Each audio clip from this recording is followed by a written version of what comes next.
boys, ito yung feed line natin nilalagay. Yan siya.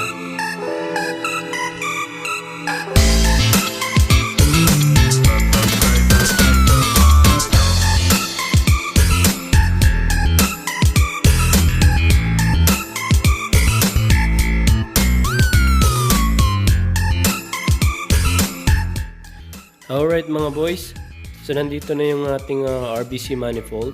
Ayan.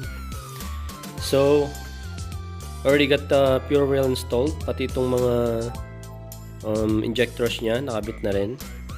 Bali ang gagamitin lang natin na throttle body ay itong stock lang ng Type S. Yes, stock lang. Alright, at siya nga pala boys, bali nakabit ko na rin itong fuel line natin. So yung feed line natin, tsaka itong return line natin. Yan. Bali di ko pa may kakabit yung fuel pressure regulator kasi walang bracket na binigay eh. So siguro magdi-drill na lang ako ng butas dyan. Just gonna have to drill 2 holes para may mount natin yung fuel pressure regulator natin. So yun nga, so kakabit natin yung yung RBC manifold natin na galing sa sa Itchen SI. And I don't have the rod pan yet. Radiator coolant, kailangan pa natin ng isang jug siguro. I don't have enough, so we still have to top it up. Yung tranny fluid, tapos na yan. Yung engine oil, tapos na rin yan. So pretty much I got all the fluids done. At ano pa bang gagawin? For sure yung mounting ng fuel pressure regulator. Gagawin pa natin yan. Ano pa ba? Cables pala, battery cables. Kailangan natin yon, yung mga connectors nya. And we still have to run the cables all the way to the trunk. Kasi lalagyan natin yung baterya doon, i-relocate natin. And then shifter cable, shifter box gagawin natin mamayang gabi or tomorrow, alright?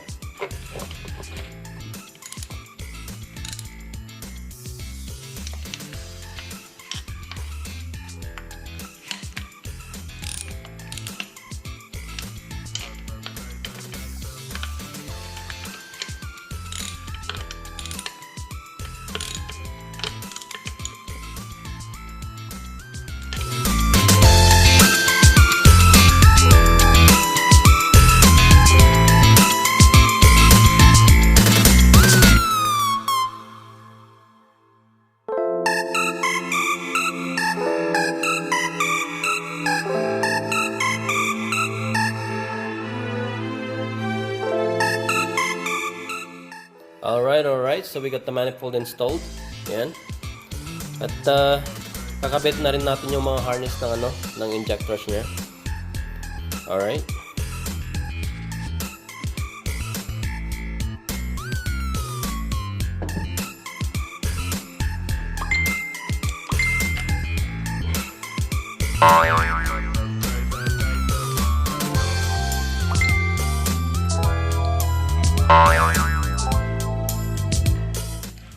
So bali dadaan natin tong mga harness dito sa sa ilalim ng manifold para malinis tignan.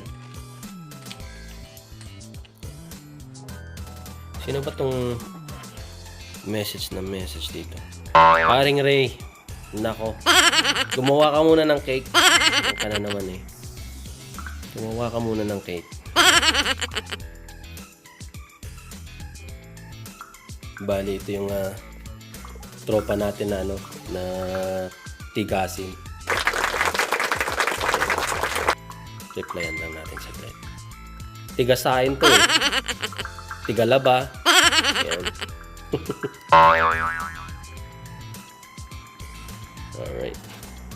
Di mabait yun? Mabait yung kumpare ko na yun.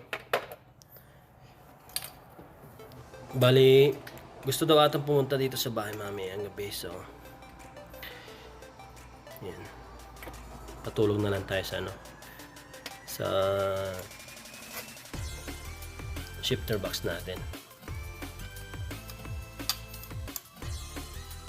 Alright, we are pretty much done sa intake manifold natin.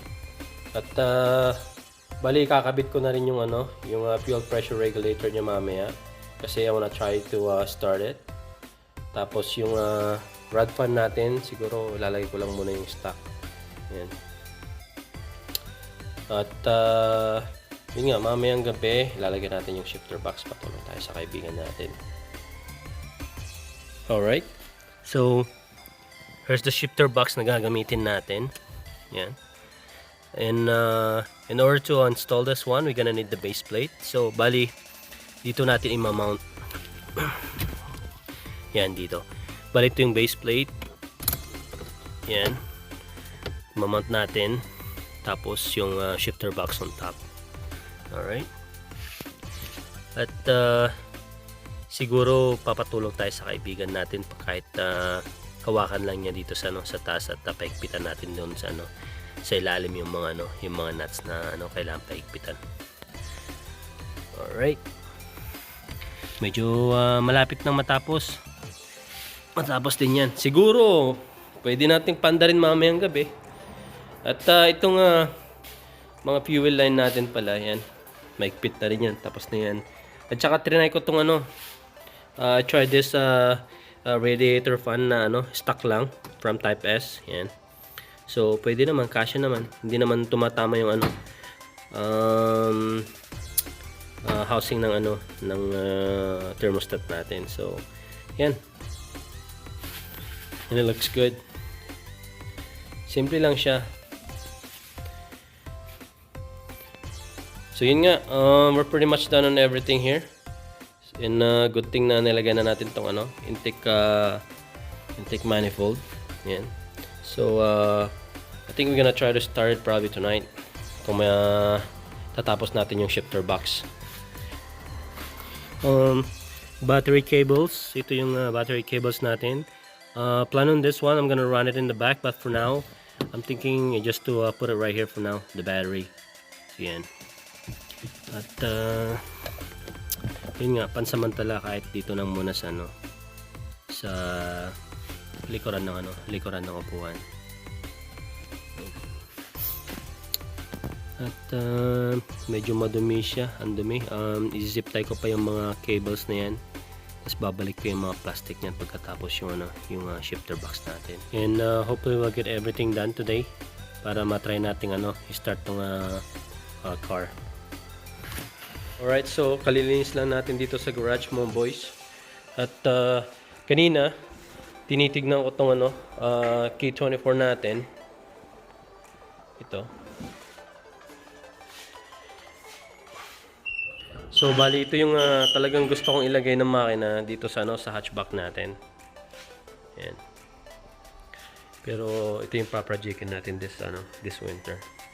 So siguro ang una kong gagalawin dito, papalitan ko yung oil pump niya. Lalagyan ko ng type S oil pump. At yun, tatanggalin natin tong mga intake manifold niya, exhaust manifold din niya. Yan, tatanggalin natin yan. Linisan din natin para malinis tignan din. K24 from TS6 ito. Ito yung magandang K24 na na ginagamit ng karamihan. Medyo mahirap i-focus yung pero K24A2 nakalagay. Ito yung 2006 to 2008.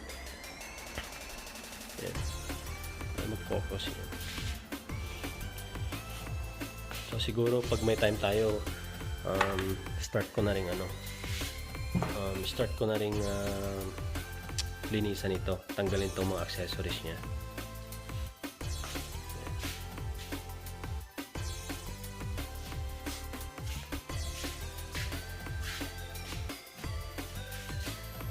Bali automatic to. Automatic na galing sa automatic na TS6. Ito yung gagamitin na natin sa hatchback natin. And I don't know what's the plan yet. My friends, they're saying that go for all motor this time. And we'll see about that. Who knows? Hindi ako mapag-decide kung magtuturbo ako or all motor nga. Yan. But first thing na gagawin natin for sure, we're gonna replace the we're going to replace the oil pump nito ng type S oil pump. Yun ang gagawin natin. But yun nga guys, hindi ko alam kung all motor nga or turbo ang gagawin natin. But kung mag all motor tayo, siguro kahit mag 250 plus lang tayo, pwede na yun eh. Near 300. Tapos pag turbo, siguro 400 plus na naman, or yun, 400, 500 kasarapan. Alright, comment, subscribe, let me know what you guys think.